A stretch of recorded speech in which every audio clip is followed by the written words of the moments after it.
আসসালামু আলাইকুম viewers, Thailand ব্লগে আপনাদেরকে আবারও স্বাগতম।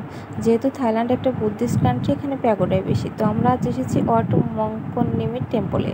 তো এই টেম্পলটা আসলে অনেক বেশি সুন্দর। আর বাইরে আমরা যখন এসেছি তখন দুপুর 3টা বাজে। এত প্রচণ্ড রোদ ছিল যে আমি ঠিকমতো ভিডিও করতে পারছিলাম না। ক্যামেরা কোথা থেকে কোথায় ধরছি আমি ক্যামেরার দিকে তাকাতে পারছিলাম না। সানগ্লাস পরা ছিল, তারপরেও কিছু দেখতে পাচ্ছিলাম না। আর আসলে আমাদের ব্যাড লাক ছিল, আমরা যখন থাইল্যান্ডে গিয়েছিলাম তখন ডিসেম্বরের 24।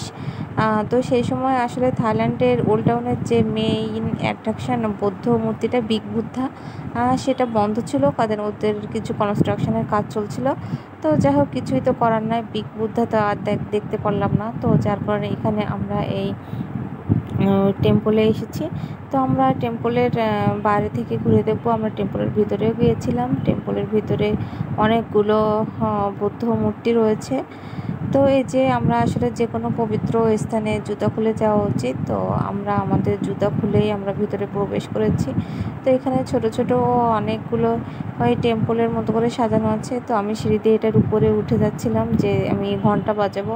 তো উপরে উঠে দেখি আসলে ঘন্টার ভিতরে যে মানে শব্দ হওয়ার যে ছোট আরেকটা ঘন্টা থাকে সেটা নাই।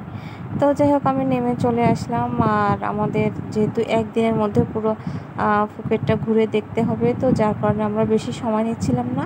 তো নেক্সট ভিডিওতে